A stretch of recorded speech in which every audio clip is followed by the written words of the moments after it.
What is going on, guys? Welcome to the very first video of the mentorship series. If you guys did not watch the intro or are not familiar with these videos, basically I'm going to tell a story of some tip or advice that I've learned throughout my academic training, followed up with a lesson or kind of my interpretation of it.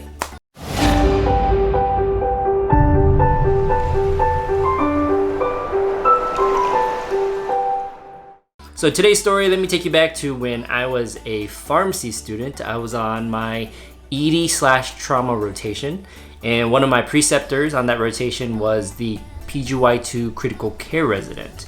And you know, when you're on rotations or in your mindset of learning, which you always should be, I always asked, what are some tips or advice, that person would have for me, or what are some things I could do to be successful?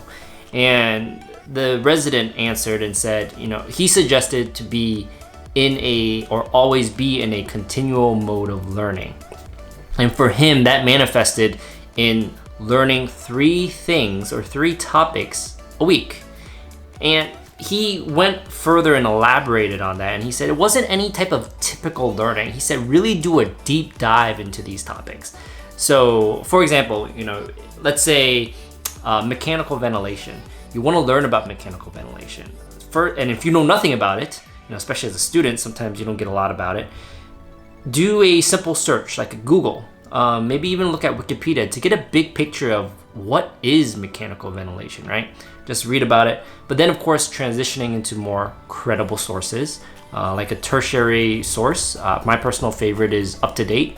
Go to UpToDate, search mechanical ventilation, read the main page.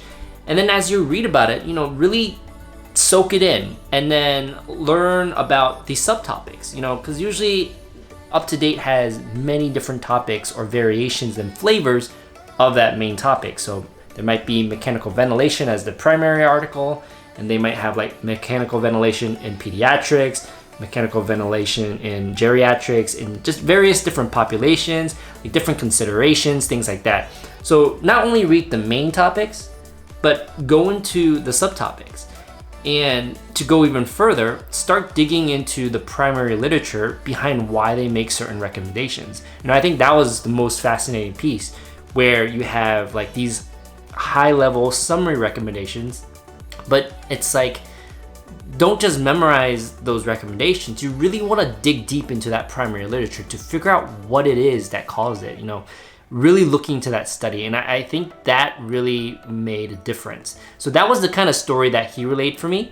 So the lesson here is to learn something new as often as you can. And it doesn't necessarily have to be 3 times a week as was suggested in the story. Personally, for me, I found that was a little too much. But, just try to learn something as often as you can on a schedule that works for you. And a bigger takeaway though, at least for me and how I interpret it, is it doesn't have to be related to pharmacy or be related to anything in the medical field. It could be learning a new hobby or learning a new skill or picking up the phone and calling someone to learn more about someone else to form deeper relationships. All right, guys. Well, that was the inaugural video of this series. I hope you enjoyed, and until next time.